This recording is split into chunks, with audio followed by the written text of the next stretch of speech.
ওনারা বেগুন গম আসন না আলহামদুলিল্লাহ আল্লাহ আমাদের বলা দেখি আল্লাহ শুকর আলহামদুলিল্লাহ আলহামদুলিল্লাহ এদুর আন্নফাজুম আর এলাম এটা খতমে গি আলহামদুলিল্লাহ আলহামদুলিল্লাহ الحمد لله نحمده ونستعينه ونستغفره ونؤمن به ونتوكل عليه ونعوذ بالله من شرور أنفسنا ومن سيئات أعمالنا من يهده الله فلا مضل له ومن يضلله فلا هادي له وأشهد أن لا إله إلا الله وحده لا شريك له وأشهد أن محمدًا عبده ورسوله أرسله بالحق بشيرًا ونذيرًا وداعيًا إلى الله بإذنه وسراجًا منيرًا أما بعد فقد قال الله تبارك وتعالى في كلامه المجيد وفرقانه الحميد أعوذ بالله من الشيطان الرجيم ولتكن منكم أمة يدعون إلى الخير ويأمرون بالمعروف وينهون عن المنكر وأولئك هم المفلحون وقال النبي صلى الله عليه وسلم لأن يهدي الله بك رجلا واحدا خير لك من حمر النعم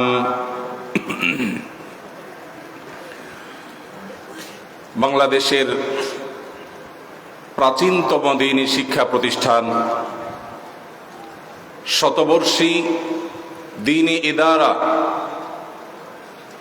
1910 সালে প্রতিষ্ঠিত হওয়া এরকম একটা প্রাচীনতম দ্বীনি প্রতিষ্ঠান, এরকম একটা প্রাচীনতম মাদ্রাসা যেখান থেকে সারা দেশের শত সহস্র বড় বড় আলিম তৈরি হয়েছেন,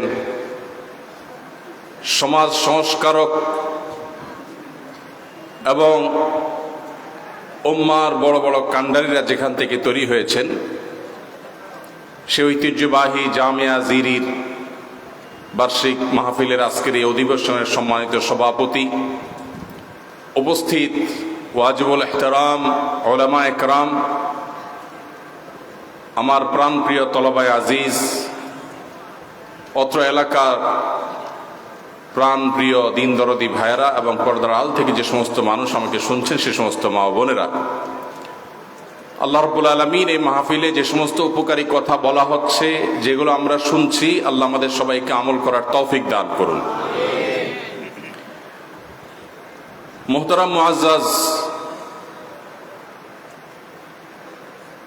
সামিঈনে কিরাম,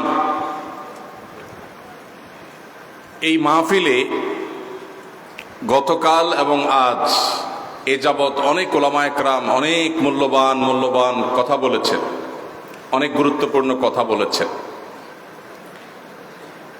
এই কথাগুলো কি শুধু শুনতে হবে নাকি আমলও করতে হবে?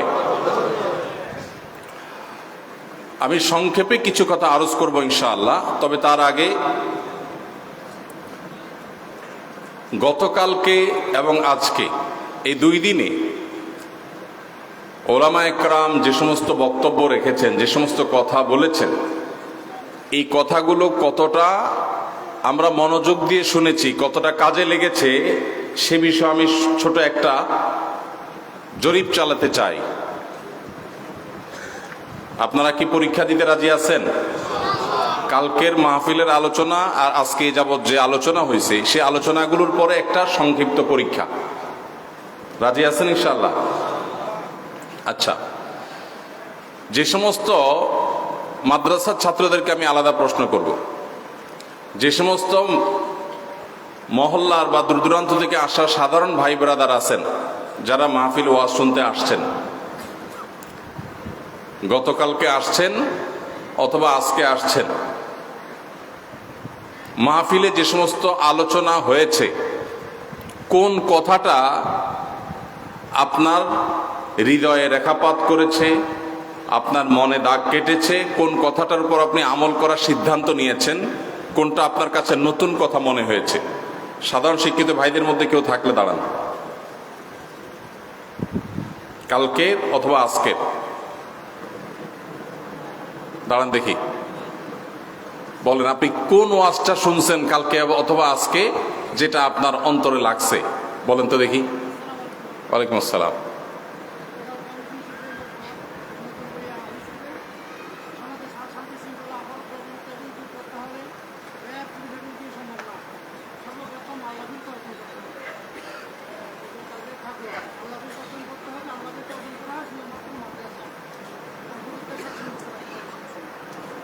মাশাআল্লাহ, এটা আপনি শুনছেন? আপনি এটা কোন হুজুরের ওয়াজে শুনছেন?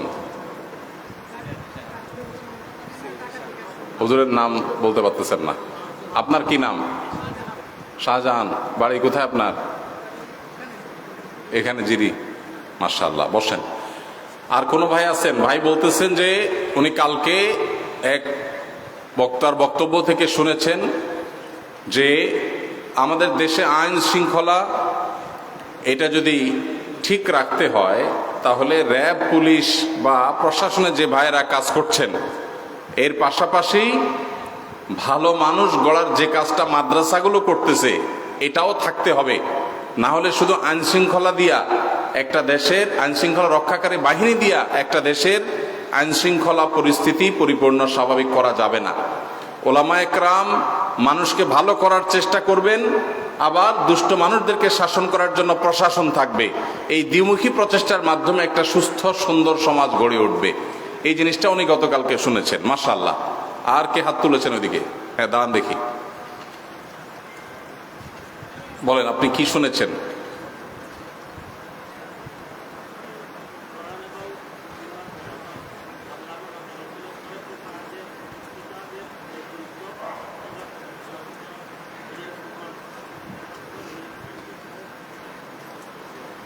মাহফিলে বয়ান তো করেন না উনি? কবে? রাতে ভিডিওতে? আচ্ছা আচ্ছা, মাশাআল্লাহ, এটা আপনি জানলেন নতুন করে। বসেন। মাশাআল্লাহ, ভাই একটা ভালো জিনিস শিখেছেন গতকালকের বয়ান থেকে, সেটা হলো যে আমরা সাধারণ মানুষ বা আমরা যারা মুসলমান নিজেকে দাবি করি, আমাদের জন্য কোরআনে কারীমের ইত্তেবা, সুন্নাতে রাসূলের ইত্তেবা, এই দুইটা আমাদের লাগবে। কোরআন লাগবে, হাদিসও লাগবে। আর এর পাশাপাশি ফুকাহায়ে কেরাম যারা কোরআন হাদিস গবেষণা করে আমাদেরকে মাসআলাগুলো বুঝতে সহজ করে দেন, তাদেরকেও আমরা ডিনাই করতে পারবো না, তাদেরকেও প্রয়োজন। কারণ সব মাসআলা কোরআন এবং হাদিস থেকে আমরা খুঁজে খুঁজে গবেষণা করে বের করতে পারবো না। এর জন্য মুজতাহিদ ফকিহ যারা আছেন তাদেরকেও দরকার আছে। অতএব তাদেরকে বাদ দিয়া সরাসরি শুধু কোরআন হাদিস দিয়ে আমরা সবাই চলতে পারবো, এটা আসলে সম্ভব না। এই জিনিসটা ভাই কালকে শিখেছেন। এবার মাদ্রাসার ছাত্রদের পালা, দুইজন থেকে শুনবো। কোন তালেব এলেম এই 2 দিনের বক্তব্য থেকে তার নিজের জীবনের জন্য গুরুত্বপূর্ণ কোনো দিশা পেয়েছেন, ইন্সপিরেশন পেয়েছেন, কোনো প্রেরণা পেয়েছেন, সেরকম 2 জন তালেব এলেম লাগবে। মাদ্রাসার ছাত্র কে আছেন? হাত তোলেন। তালেব এলেমরা নাই? তালেব এলেমরা কোনো ইলম হাসিল করে নাই 2 দিনে মাহফিল থেকে, তাই জলসা করে লাভ কি? তাহলে এত দূরে যাইতে হলো, এদিকে তালেব এলেম নাই? হ্যাঁ বলো ভাই, কি নাম? কি জোরে বলো। সোয়াইব এদ্দু শুনছি, আর একটু জোরে বলো। হ্যাঁ, কার ওয়াজ থেকে কি শুনছো বলো। এখানে ডর করি খাও না, সামনে মুখে আইও না ও বাজি, ডর করি গো। হ্যাঁ, ওই ওই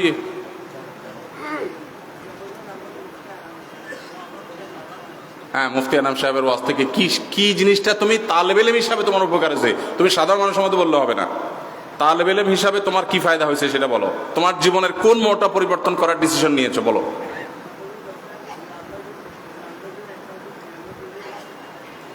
বাবা যদি বাত নখা জিয়া ডর করি গ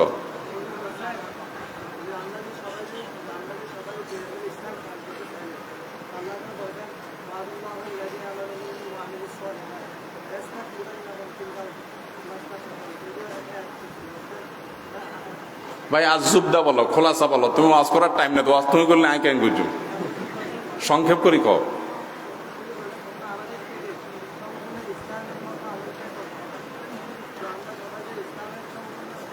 এটা তো আম মানুষের ওয়াজ বাজি, তুই তালেব ইলম হিসাবে কি ফায়দা হইয়ে তোমার ইয়ান কও।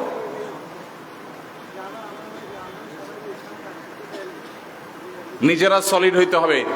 মাশাআল্লাহ, এটা একটা পয়েন্ট কিনা। কোন আমাদের বড় ভাই বসো।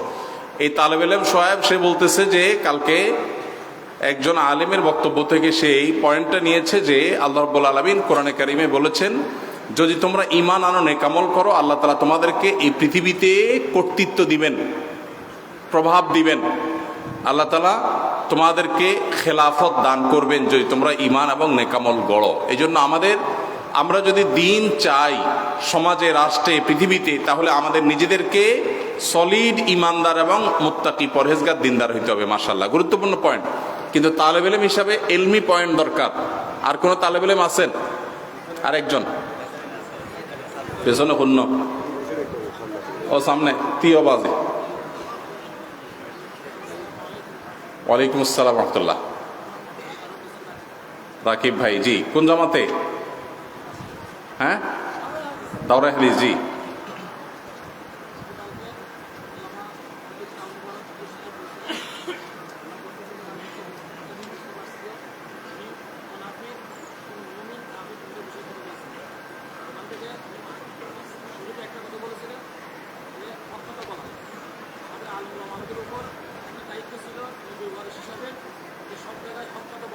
জি,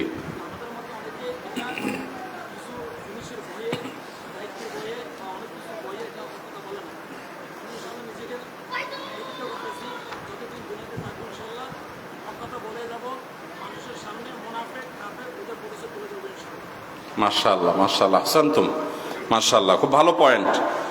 তিনি বলছেন যে গতকালকে একজন আলোচকের আলোচনা থেকে এই প্রেরণা পেয়েছেন যে সমাজে মুনাফিক এবং কাফেরদের বিরুদ্ধে কথা বলতে গিয়ে কাউকে পরোয়া করা যাবে না, হক এবং সত্য কথা বলেই যেতে হবে। একজন তালেবুল ইলম হিসাবে আলিম হওয়ার পর তিনি সারা জীবন সে কাজটা করে যাওয়ার নিয়ত করেছেন। আল্লাহ তাকে তৌফিক দান করুন, বলুন আমিন। মোহতারাম হাজরিন, আলহামদুলিল্লাহ, ভাত তো সব টিপা লাগে না, 4টা টিপা হয়েছে। বোঝা গেছে মাশাআল্লাহ জিরি মাদ্রাসার মাহফিলে মানুষ ওয়াজ শুনে, আলহামদুলিল্লাহ।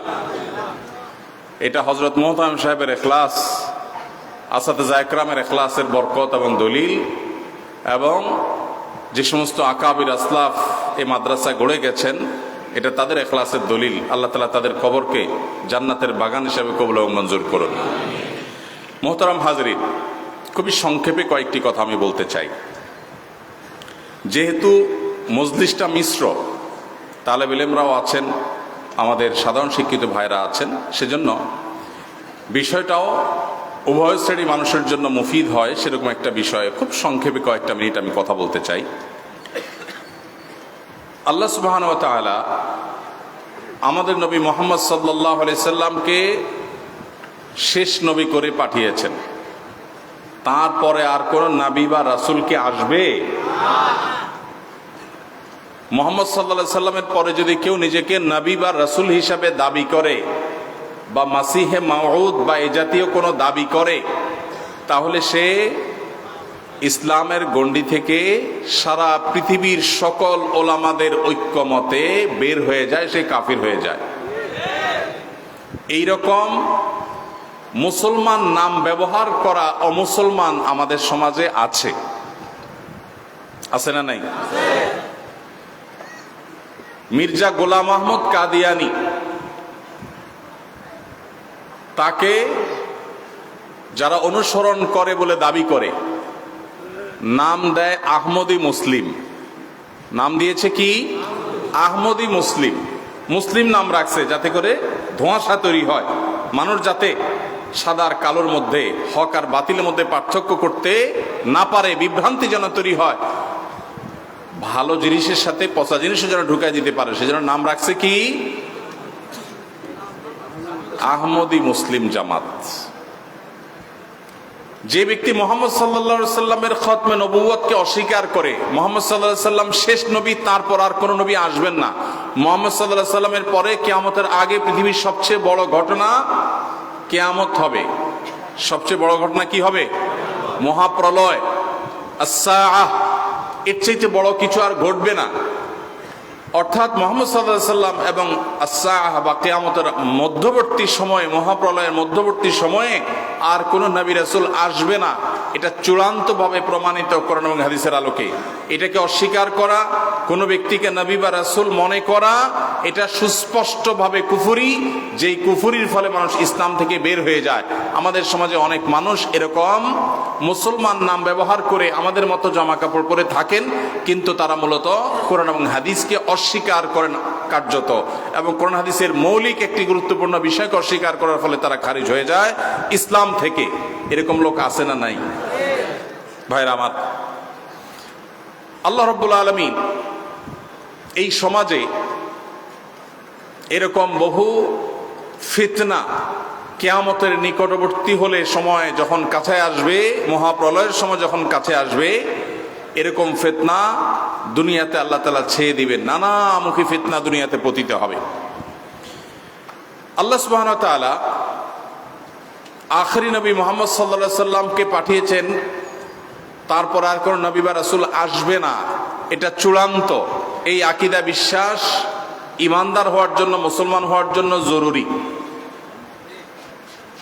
তিনি যেহেতু তারপরে যেহেতু আর কোন নবী রাসূল আসবে না, অতএব তার রেখে যাওয়া মিশন, কোরআন এবং হাদিসের দিকে মানুষকে দাওয়াত দেওয়া, এই কাজটা আঞ্জাম দিতে হবে তার উম্মত হিসাবে আমাদেরকে। কাদেরকে দাওয়াত দিতে হবে? দাওয়াতি কাজ করতে হবে ভাই, আমাদেরকে দাওয়াতি কাজ করতে হবে। আল্লাহ সুবহানাহু ওয়া তাআলা বলেছেন, ওয়াল তাকুম মিনকুম উম্মাহ, তোমাদের মধ্যে কিছু লোক থাকা উচিত, একটা শ্রেণীর মানুষ থাকা উচিত, থাকতে হবে, ইয়াদউনা ইলাল খায়র, যারা মানুষকে ভালোর পথে দাওয়াত দিবে। কিসের পথে দাওয়াত দিবে? কল্যাণের পথে মানুষকে দাওয়াত দিবে। এই যে দ্বীনি মাহফিলগুলোতে কোনো খারাপ কাজের পথে দাওয়াত দেওয়া হয়? মসজিদের মিম্বরগুলো থেকে কোনো খারাপ কাজের প্রতি দাওয়াত দেওয়া হয়? মানুষকে ভালো কাজের প্রতি দাওয়াত দেওয়া হয়। এই শ্রেণী মানুষরা ইয়ামুরুনা বিল মারুফ, মানুষকে ভালো কাজের আদেশ দিবে, ওয়া ইয়ানহাউনা আনিল মুনকার, খারাপ কাজ থেকে বাধা দিবে, ওয়া উলাইকা হুমুল মুফলিহুন, এই মানুষগুলাই সফল হবে। এই কাজটা বাংলাদেশে আঞ্জাম দিচ্ছেন উলামায়ে কেরাম। কারা আঞ্জাম দিচ্ছেন? উলামায়ে কেরাম। মাহফিলের মঞ্চ থেকে, মসজিদের মিম্বর থেকে, মাদ্রাসার ক্লাসরুম থেকে, যিনি যেখান থেকে পাচ্ছেন তিনি সেখান থেকে সমাজের মানুষকে ভালো কাজের প্রতি আহ্বান করছেন, সমাজকে সংশোধন করবার, সংস্কার করবার কাজ করছেন উলামায়ে কেরাম। এই কাজ যারা করবে, মানুষকে ভালো কাজের পথে যারা দাওয়াত দিবে, এদেরকে বলা হয় দাঈ। এরা আল্লাহর পথের আহ্বায়ক। আল্লাহর পথে যারা আহ্বান করে তাদের ফজিলত এবং তাদের মর্যাদা কত! নবী করিম সাল্লাল্লাহু আলাইহি সাল্লাম তার প্রিয় সাহাবী আলী রাদিয়াল্লাহু তাআলা আনহুকে বলেছেন, হে আলী, লা ইয়াহদিয়াল্লাহু বিকা রাজুলান ওয়াহিদা, তোমার মাধ্যমে যদি আল্লাহ তাআলা একজন মানুষকে পথ দেখান, তুমি তার জন্য ওসিলা হও। তোমার কোনো ভূমিকা থাকে, প্রচেষ্টা থাকে, তোমার কোনো শ্রম মেধা সেখানে ব্যয় হয়, একটি মানুষের জীবন যদি পরিবর্তন করতে পারো, তাকে যদি ভুল পথ থেকে সঠিক পথে আনতে পারো, জাহান্নামমুখী পথ থেকে জান্নাতমুখী পথে আনতে পারো, তাহলে খায়রুল লাকা মিন হুমুরিন নাম। আজকের যুগে মানুষ মার্সিডিজের মালিক হলে, বিএমডব্লিউর মালিক হলে, দামি দামি ব্র্যান্ডের গাড়ির মালিক হলে সেটা যেরকম গৌরবের, সেটা যেরকম তার শৌখিনতার প্রমাণ হয়, তার গর্বের কারণ হয়, সেই যুগের মানুষের কাছে সাধারণ ওট এটা অনেকের কাছেই থাকতো, কিন্তু লাল ওট এটা ছিল সবচেয়ে দামি ওট। নবীজি বলেছেন যে লাল ওটের মালিক হওয়াটা যত গৌরবের, এটা যতটা গর্বের, তোমার মাধ্যমে যদি আল্লাহ তাআলা একজন মানুষকে হেদায়েত দেন তাহলে সেটা তার জন্য, তোমার জন্য তার চাইতে বেশি গর্বের। প্রিয় ভাইরা আমার, নবী করিম সাল্লাল্লাহু আলাইহি সাল্লাম বলেছেন, মান সান্না সুন্নাতান হাসানাতান ফালাহু আজরুহা ওয়া আজরু মান আমিলা বিহা। যদি কেউ কোনো ভালো কাজের প্রচলন দেয়, ভালো কাজ চালু করে দেয়, তাহলে যত মানুষ তার দেখা দেখি ভালো কাজ করবে তার সমস্ত সওয়াব আমলকারী তো পাবেই। যিনি পথ দেখিয়েছেন, যার মাধ্যমে শুরু হলো, যিনি দায়ীর ভূমিকায়, মুজাদ্দিদের ভূমিকায়, মুসলিহের ভূমিকায়, সমাজ সংস্কারকের ভূমিকা অবতীর্ণ হয়েছেন, তাদের সবার সমপরিমাণ সওয়াব আল্লাহ তাআলা তাকেও দান করবেন।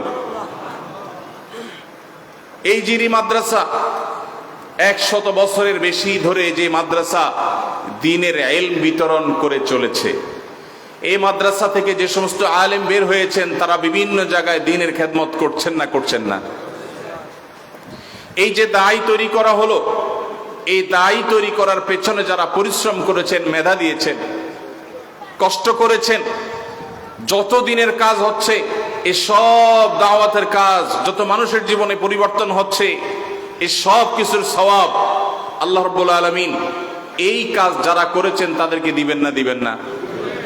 তাহলে একজন মুসলমান, বুদ্ধিমান মুমিন কখনো এই ব্যবসার চাইতে অন্য কোনো ব্যবসাকে আর প্রায়োরিটি দিতে পারে না, অগ্রাধিকার দিতে পারে না।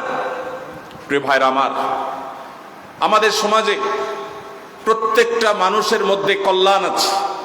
নবী করিম সাল্লাল্লাহু আলাইহি সাল্লাম বলেছেন, আন্নাসু মাআদিন কামাআদিনিয যাহাবি ওয়াল ফিদ্দা। স্বর্ণ এবং রূপার খনির মতো মানুষও এরকম মূল্যবান খনিজ সম্পদের মতো। খনিজ সম্পদগুলোর উপরে যেরকম মাটি কাদার আবরণ পড়ে থাকে, ঘষা মাজা দিয়ে পরিষ্কার করে সেটাকে তৈরি করে নিলে মূল্যবান হয়ে যায়। প্রতিটা মানুষ, কুল্লু মাউলুদিন ইউলাদু আলাল ফিতরা, প্রত্যেকটা মানুষ জন্মগ্রহণ করেছেন মুসলিম হয়ে, আল্লাহর প্রতি ঈমানদার হয়ে, প্রকৃতিগতভাবে ঈমানদার হয়ে জন্মগ্রহণ করেছেন। ইল্লা আন্না আবওয়াহু ইউহাউইদানি আও ইউনাসসিরানি আও ইউমাজ্জিসানি। তবে তার পরিবেশ, তার এনভায়রনমেন্ট, তার আশপাশ, তার প্রতিবেশ, তার বাবা মা, আশেপাশের লোকজন, তারা খারাপ পরিবেশের প্রভাবে তাকে খারাপের দিকে নিয়ে যায়। জন্মগ্রহণ করে ঈমানদার হয়ে, কিন্তু পরিবেশের কারণে সে খারাপ পথে চলে যায়। অতএব যদি কেউ দাওয়াতের কাজ করে, আল্লাহর পথে মানুষকে আহ্বান করে, দাঈ ইলাল্লাহ হওয়ার জন্য যদি কেউ সংকল্প করে, তাহলে সে এই খনিজ সম্পদ থেকে মূল্যবান সম্পদ উদ্ধার করার মতো এই মানুষগুলোকে ঘষা মাজা দিয়ে তাদেরকে আল্লাহমুখী করে দেওয়ার এই মিশনে যদি কেউ নেমে যায়, তাহলে তারা সরাসরি নবী এবং রাসূলদের মিশনে নেমে গেল। নবী এবং রাসূলদের চাইতে মর্যাদাবান কোন মানুষ পৃথিবীতে আছে? মানুষের মধ্যে, বরং সৃষ্টিকুলের মধ্যে আল্লাহর সবচেয়ে প্রিয়, সবচেয়ে সেরা মানুষ নবী রাসূলগণ। ঠিক না ঠিক? নবী রাসূলগণ সবচেয়ে শ্রেষ্ঠ হয়েছেন কি কারণে? তাদের নবুয়ত এবং রিসালাতের কারণে। তারা আল্লাহর দূত হয়ে আল্লাহর কথা মানুষকে পৌঁছে দিয়েছেন সেজন্য। অতএব আজ আমরা যারা কোরআন এবং হাদিসের পথে মানুষকে দাওয়াত দেওয়ার জন্য, ইসলামের পথে মানুষকে আহ্বান করার জন্য আমরা যারা দাঁড়িয়ে যাব, আমাদের জীবন, আমাদের যৌবন, আমাদের অর্থ, আমাদের সম্পদ, আমাদের বিদ্যা, আমাদের বুদ্ধি, আমাদের সব কিছু যদি আমরা কোরবান করে দেই আল্লাহর দ্বীনকে মানুষের কাছে পৌঁছে দেওয়ার জন্য, মানুষকে সংশোধন করবার জন্য, তাহলে নবী রাসূলগণ যে মিশনের কাজ করেছেন, আমি সেই মিশনে নিজের নাম লেখালাম। এর চাইতে সৌভাগ্যের বিষয় আর কিছু হতে পারে? প্রিয় ভাইরা আমার, নবী করিম সাল্লাল্লাহু আলাইহি ওয়াসাল্লাম এই উম্মার প্রতি অনেক বেশি দরদি ছিলেন। আমাদের অনেক মুসলিম ভাই বোনেরা নবী রাসূলদের অবদান তাদের বুঝে আসে না, অনেকের কাছে অস্পষ্ট। তারা মনে করেন তথ্য প্রযুক্তির উন্নতি আমাদের জীবনকে অনেক সহজ করে দিয়েছে, আমাদের জীবন মানকে অনেক উন্নত করে দিয়েছে, সন্দেহ নেই। এবং এর পেছনে যারা পরিশ্রম করেছে, ভূমিকা রেখেছে, তাদের অবদান আছে, অস্বীকার করবার উপায় নেই। কিন্তু এগুলো ছাড়াও মানুষ পৃথিবীতে ছিল এবং একসময় এগুলো ছাড়াও হয়তো পৃথিবীতে থাকবে। মানুষের মধ্যে আসল যে গুণ, মনুষ্যত্ব, মানুষের মধ্যে মানুষের সৃষ্টিকর্তার অস্তিত্বকে স্বীকারোক্তি দেওয়ার মানসিকতা, মহান পালনকর্তার প্রতি কৃতজ্ঞতা বোধ, এইগুলো যদি মানুষের মধ্যে না থাকে, তাহলে জ্ঞান বিজ্ঞানের উন্নতি এটা যদি চরম শিখরে পৌঁছে যায়, মানুষ চূড়ান্তভাবে পার্থিব জীবনেও সুখী হতে পারবে না, মানসিকভাবে পারলৌকিক জীবন তো পরের কথা। যুগে যুগে নবী রাসূলগণ মানুষকে সেই সুখের সন্ধান দিয়েছেন, যেই সুখ কুড়ের ঘরের থেকেও পাওয়া যেতে পারে, যেই সুখ মাথার নিচে ইট দিয়েও পাওয়া যেতে পারে, যেই সুখ জ্ঞান বিজ্ঞানের তথ্য প্রযুক্তির সুযোগ সুবিধা থেকে বঞ্চিত থেকেও পাওয়া যেতে পারে, সেই সুখের দিশা দিয়েছেন নবী রাসূলগণ। ভাইরা আমার, আমরা প্রত্যেকটা মানুষ, আমাদের প্রত্যেকটা মানুষের কর্তব্য যার যার সাধ্য অনুযায়ী, যোগ্যতা অনুযায়ী দাওয়াতে কাজের জন্য নিজেকে প্রস্তুত করা, আল্লাহর দ্বীনের পথে মানুষকে দাওয়াত দেওয়া, আহ্বান করা। প্রিয় ভাইরা আমার, আজকের যে পৃথিবী, বিশেষ করে আজকের এই পৃথিবীতে হয় আপনি দায়ী হবেন, আর না হলে আপনি মাদউ হবেন। তৃতীয় কোনো পথ খোলা নেই। হয় দায়ী হবেন, না হয় মাদউ হবেন। দায়ী মাদউ কি জিনিস?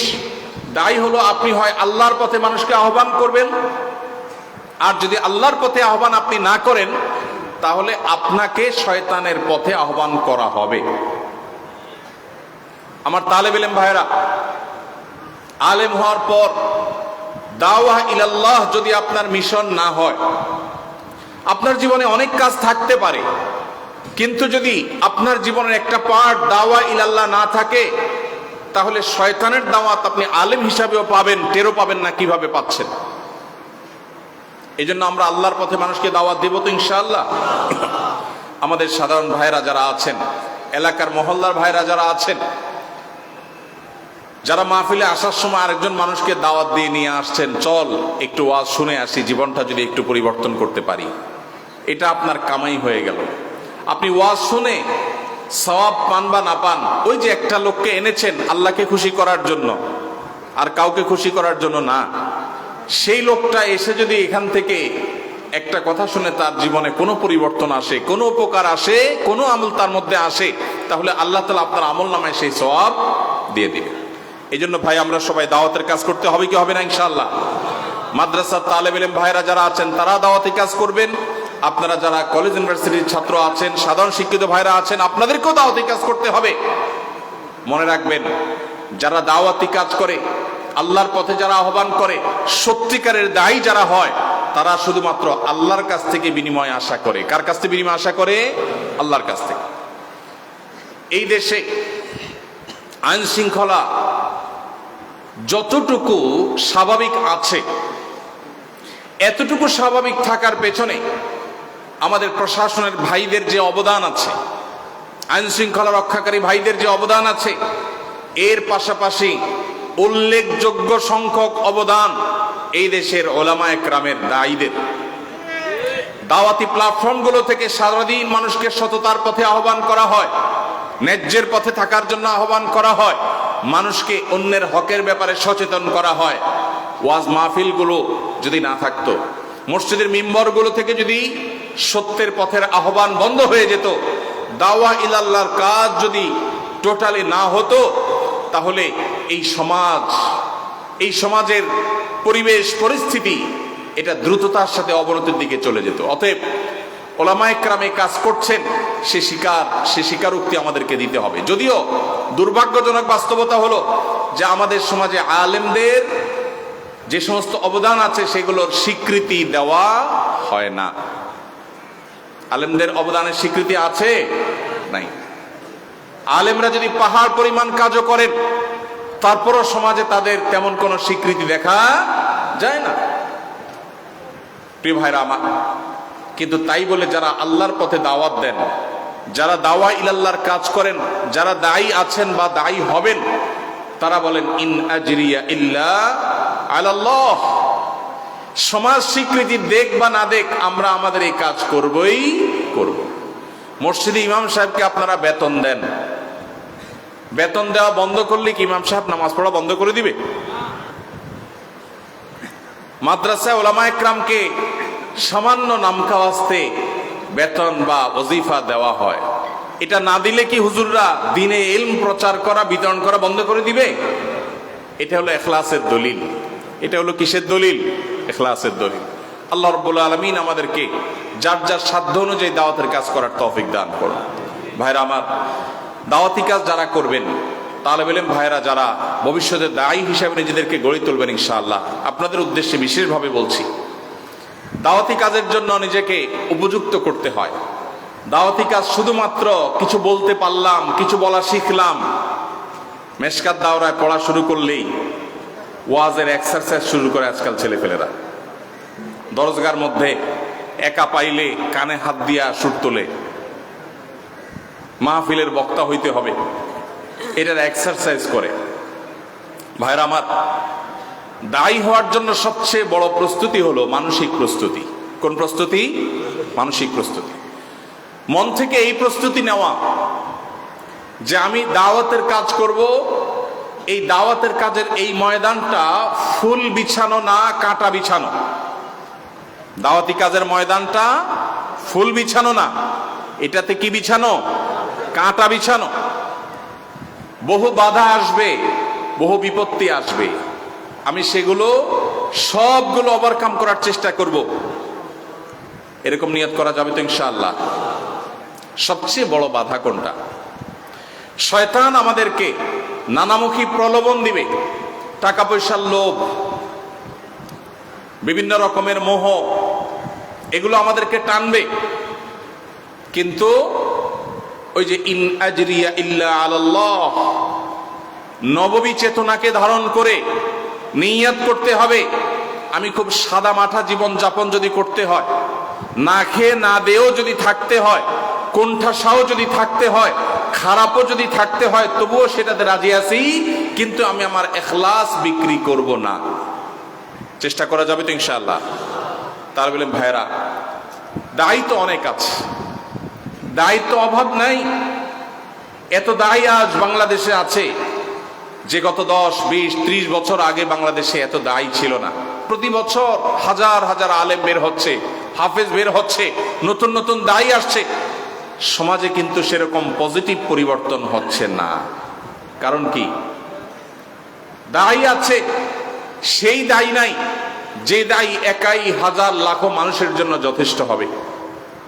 সৈয়দ আবুল হাসান আলী আন-নাদবী রাহিমাহুল্লাহ, তার একটা ছোট বই আছে মেরি আম্মা, বাংলায় অনুবাদ হয়েছে আমার আম্মা জান, এরকম কোন একটা নামে। তো তিনি সেই বইয়ে লিখেছেন, তার মা আলেমিয়া নদবী রাহিমাহুল্লাহ যখন ছোট ছিলেন, জায়নামাজে বসে দুহাত তুলে দোয়া করে বলতেন, আয় আল্লাহ, এক সে হাজারোं की जरूरत पूरी फरमा। ও আল্লাহ, আমার এক আলিমিয়াকে দিয়ে হাজার হাজার আলেমের কাজ নিয়ে নেন। আজ সে দায়ীর বড় অভাব, যে দায়ীর এক ডাক গোটা পৃথিবীকে জাগিয়ে দিবে, গোটা দেশকে, দেশের মানুষকে জাগিয়ে দিবে, সে দায়ীর বড় অভাব। কারণ বুক ভরা দরদ, দুনিয়ার কোনো লোভ নাই, মোহ নাই, নাম যশ খ্যাতি টাকা পয়সা এগুলোর কোনো কিছুরই কোনো টার্গেট নাই, শুধুই আল্লাহর সন্তুষ্টি চায়, এরকম মুখলেস এবং দরদি মানুষের বড় অভাব।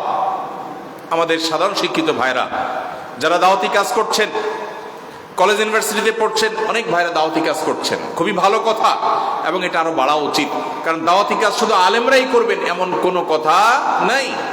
নবী করিম সাল্লাল্লাহু আলাইহি সাল্লাম পরিষ্কার ভাবে আমাদেরকে বলেছেন, ফালইউবাল্লিগ আশ-শাহিদু মিনকুম আল-গায়িবা, তোমাদের যারা উপস্থিত আছো, যেই কথাগুলো শুনলে এগুলো অনুপস্থিত মানুষদের কাছে পৌঁছে দাও, অর্থাৎ সবাই দাওয়াতি কাজে নেমে যাও। নবীজি সাল্লাল্লাহু আলাইহি সাল্লাম বলেছেন, বাল্লিগু আন্নি ওয়ালাউ আয়া, আমার কাছ থেকে একটি আয়াত হলেও অন্যের কাছে পৌঁছে দাও। আমরা যারা এখানে এলাকার মানুষ আছি, আমরা যারা জেনারেল শিক্ষিত ভাই ব্রাদার আছি, আমাদের জীবনে একটি আয়াতের দাওয়াত মানুষকে দিয়েছি, এটা হয়তো অনেকে বলতে পারবো না। দুর্ভাগ্য আমাদের যে আমরা অনেকে এটা করতে পারি না। আমি আবারও বলছি, আপনি হয় দায়ী হবেন না হে মাদউ হবেন। শয়তানের বহুমুখী দাওয়াতি কার্যক্রম চলছে। আপনি আপনার সন্তানকে স্কুলে পাঠাচ্ছেন শিক্ষা অর্জন করার জন্য, জ্ঞান অর্জন করার জন্য। শিক্ষার মনোকে আপনার সন্তানকে দ্বীনমুখী করার জন্য অনেক উপাদান দেওয়া হচ্ছে কি হচ্ছে না? আপনি হয়তো পার্থিব কোনো ইস্যুতে কোনো বিষয়কে কেন্দ্র করে কোথাও যাচ্ছেন, সেখানে আপনাকে দিন বিমুখ করার নানা চক্রান্ত করা হচ্ছে কি হচ্ছে না? বহুমুখী চক্রান্ত চলছে।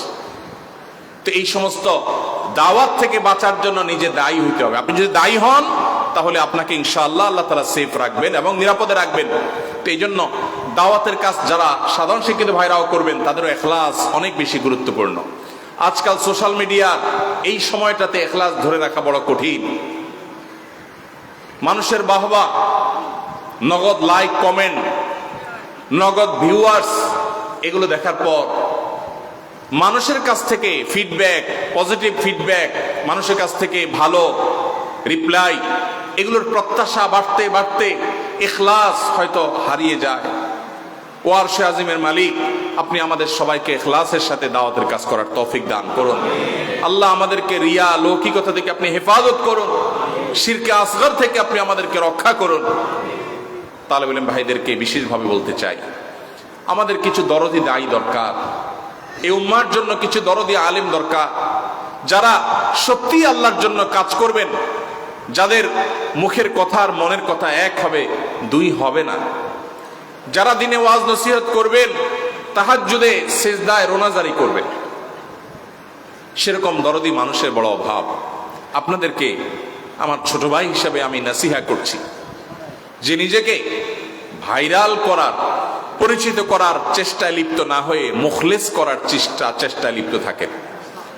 এই চেষ্টায় যদি আপনি রত থাকেন, আপনি ছোট কোনো অজাপাড়া গ্রাম থেকে ছোট্ট একটু কাজ করবেন, তার প্রভাব পড়বে কোথা থেকে কোথায়। এই জিরি বাংলাদেশের প্রত্যন্ত একটা এলাকার একটা গ্রাম। এখান থেকে, এই মাদ্রাসা থেকে আমাদের উস্তাজদের উস্তাজ লেভেলের শত শত আলেম গোটা পৃথিবীতে হেদায়েতের আলো ছড়াচ্ছে। আপনি কি ঢাকায় কাজ করছেন না গ্রামে? বড় মাদ্রাসায় করছেন না ছোট মাদ্রাসায়? বড় মাহফিলে কথা বলছেন না ছোট মাহফিলে? দেখার বিষয় নয়। আপনি আপনার কাজ চালিয়ে যান। আল্লাহর কাছে যদি মাকবুল হতে পারেন, মুখলেসদের কাতারে যদি নাম লেখাতে পারেন, নিজের মধ্যে সেই দরদ যদি তৈরি করতে পারেন, তাহলে ইনশাআল্লাহ আল্লাহ তাআলা আপনার দাওয়াতকে কবুল করবেনই করবেন। প্রিয় ভাইরা আমার, মাদ্রাসার ছাত্র ভাইদের উদ্দেশ্যে দ্বিতীয়ত বলতে চাই, আপনাদেরকে সময় সচেতন দায়ী হতে হবে। আল্লাহর শপথ করে বলছি, চতুর্দিকে চাতক পাখির মতো হেদায়েত প্রত্যাশী মানুষগুলো চেয়ে আছে।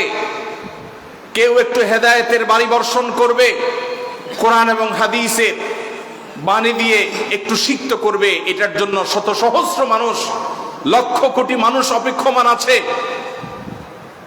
ভালো বক্তা আছে আমাদের, ভালো লেখক আছে, ভালো গবেষক আছে, কম হোক বেশি হোক।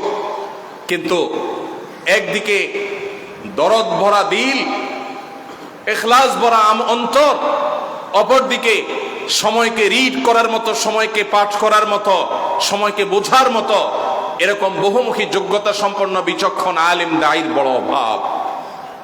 এই সমাজটাকে পড়তে হবে, জানতে হবে কিভাবে সংবাদ পরিবেশনের নামে কৌশলে মানুষের মধ্যে ইসলাম বিরোধী বায়াসনেস তৈরি করা হচ্ছে, কিভাবে শিক্ষার নামে মানুষকে দিন বিমুখ করার ষড়যন্ত্র করা হচ্ছে, সেগুলো আপনাদেরকে ভাবতে হবে।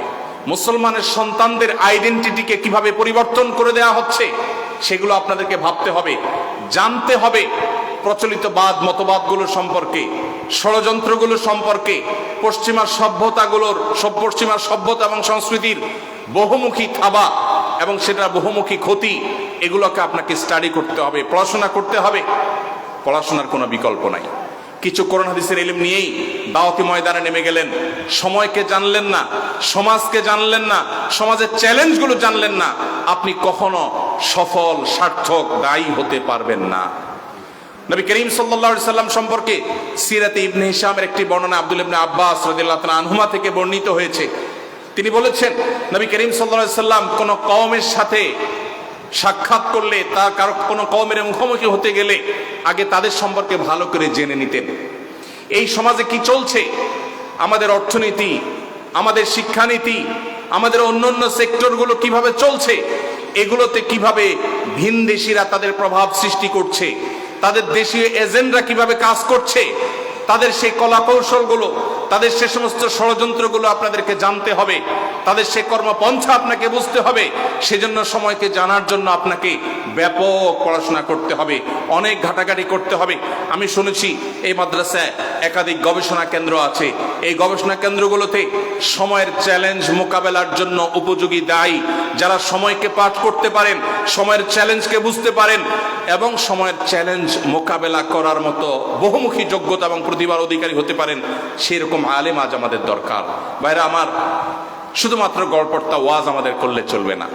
আমাদের গড়পড়তা ওয়াজ এর পাশাপাশি সমাজের প্রতি আমাদের অনেক অবদান রাখবার সুযোগ আছে। আমাদের মা বোনরা যখন নির্যাতিত হয় তখন তাদের পক্ষে আমাদেরকে কথা বলতে হবে। আমাদের শ্রমিক ভাইরা যখন তাদের অধিকার থেকে বঞ্চিত হয় তখন তাদের অধিকার নিয়ে কেন নাস্তিকরা, বেঈমানরা, আধা বেঈমানরা তারা কথা বলবে? মুসলমানের দেশ, মুসলমানদের মিম্বরগুলো থেকে কেন শ্রমিকদের অধিকার নিয়ে সোচ্চার হওয়া হয় না? অনেক কাজ করছে মিম্বরগুলো, আরো কাজ আমাদেরকে করতে হবে। এই দেশ থেকে যৌতুক প্রথাকে বিদায় করার সবচেয়ে বড় অবদান এবং ক্রেডিট শুধুই ওলামায়ে কেরামের, মসজিদের মিম্বরগুলোর আর মাহফিলের মঞ্চগুলো। ভাইরা আমার, আরো বহুমুখী কাজ আমাদের করতে হবে। অতএব আমি আমার তালেব ইলম ভাইদের অনুরোধ করতে চাই, বিনয়ের সাথে বলতে চাই, সময়ের চ্যালেঞ্জ মোকাবেলার জন্য, উপযোগী হওয়ার জন্য, সময়কে বোঝার জন্য আপনাদেরকে অনেক পড়াশোনা করতে হবে। প্রচলিত মতবাদগুলো, প্রচলিত সভ্যতা, সংস্কৃতিগুলো আপনাদেরকে জানতে হবে। আর তারও আগে আপনার নিয়তকে আগেই ঠিক করে নিতে হবে যে আমি মুখে ইন আজরিয়া ইল্লা আল্লাহ বলবো সেটা না, বরং বাস্তব ক্ষেত্রে, কর্মক্ষেত্রেও আমি সেটার প্র্যাকটিস করব। আল্লাহ আমাদের সবাইকে সেই তৌফিক দান করুন। আমাদের দূরবর্তী মিশন ঠিক করতে হবে। আজ আলিমে নদবীর মায়ের সে কথা বারবার আমার মনে পড়ে, আয় আল্লাহ এক সে হাজারো কি জরুরত পুরি ফরমা। প্রিয় ভাইরা আমার, আমরা সেই সাহাবা একরামের সন্তান যে সাহাবীরা একজন বা দুইজন বা ছোট্ট একটা কাফেলা একটা দেশে গেছেন, সেখানে কোটি কোটি মানুষের ইসলাম গ্রহণের কারণ তারা হয়ে গেছে। আমরা কি করছি? আমাদের মুসলমান ভাইদেরকে যে আইডেন্টিটি নষ্ট করে দেওয়া হয়েছে, পশ্চিমা সভ্যতার থাবা, পশ্চিমা সভ্যতা এবং সংস্কৃতির যে থাবা এবং ছোবল, যেটা আমাদের মুসলমান ভাইদের, বোনদের আইডেন্টিটি নষ্ট করে দিয়েছে। মানুষ তার কেরিয়ার, মানুষ তার পার্থিব চিন্তার বাইরে আর ভাবতে পারে না। এই জায়গা থেকে মানুষগুলোকে আবার তাদের আত্মপরিচয় ফিরিয়ে দেওয়ার এই চেষ্টায় সংগ্রাম আমাদের করতে হবে। তার জন্য বহুমুখী যোগ্যতা অর্জন করতে হবে, তার জন্য দরদ মাখা দিল আমাদের অর্জন করতে হবে, আল্লাহর কাছে রোনাজারি করতে হবে। সেই আমলি, সে মুখলেস, সে মুত্তাকি দায়ী, সে আলেমের বড় অভাব। আল্লাহ রাব্বুল আলামিন সেই অভাব পূরণ করবার জন্য তৌফিক আমাকে আপনাকে আল্লাহ তাআলা দান করে দিন। আল্লাহ আমাদেরকে সেরকম বহুমুখী যোগ্যতা দিয়ে দেন। আল্লাহ আমাদের দিলে সেরকম দরদ দিয়ে দেন, আমরা মানুষের কল্যাণ যেন আরো বেশি কাজ করতে পারি সেই তৌফিক আল্লাহ তাআলা আমাদেরকে দিয়ে দেন। আমাদেরকে সামাজিক কাজ করতে হবে, সমাজ সংস্কারের কাজ করতে হবে, মানুষের কল্যাণে কাজ করতে হবে, সমাজের প্রত্যেকটা সেক্টরে আমাদেরকে রিলেভেন্ট হতে হবে, প্রাসঙ্গিক হতে হবে, নেতৃত্ব দিতে হবে, যোগ্যতা অর্জন করতে হবে, সামনে এগিয়ে যেতে হবে, হীনমন্যতা দূর করতে হবে, হীনমন্যতাকে ঠেলে আবারও আমাদেরকে এই সমাজের মানুষের কল্যাণে নিজেদেরকে সর্বাত্মকভাবে নিয়োজিত করতে হবে। আল্লাহ রাব্বুল আলামিন আমাদের সবাইকে সেই তৌফিক দান করেন। আমরা সবাই দাওয়াতের কাজ করব তো ইনশাআল্লাহ। প্রত্যেকে যার যার জায়গা থেকে, একজন তার পরিবারের কেউ হয়তো দ্বীনের পথে চলছে না, তাকে দরদ দিয়ে দাওয়াতের কাজ করতে হবে, আল্লাহর কাছে দোয়া করতে হবে। আমরা যারা সাধারণ শিক্ষিত ভাইরা আছি তারাও করব, ওলামা একরামও করব। আমাদের বহুমুখী প্রচেষ্টা যদি চলতে থাকে, যথাযোগ্য উপায়ে যদি আমরা দাওয়াতের কাজ করি, এই সমাজের চেহারা বদলাতে সময় লাগবে না ইনশাআল্লাহ। আল্লাহ রাব্বুল আলামিন আমাদের এই আশাকে, আমাদের এই বসাকে, আমাদের এই কথা বলা এবং শোনাকে কবুল এবং মঞ্জুর করুন। আজকের এই মাহফিলে যেরকম আমরা সবাই সমবেত হয়েছি ও আরশে আজিমের মালিক, ঠিক একইভাবে আপনি আমাদেরকে জান্নাতুল ফিরদাউসে আমাদের প্রিয় নবী সাল্লাল্লাহু আলাইহি সাল্লামের সাথে সমবেত হওয়ার তৌফিক দান করুন। জাযাকুমুল্লাহু খায়রা ওয়া আখিরু দাওয়ানা আলহামদুলিল্লাহি রাব্বিল আলামিন।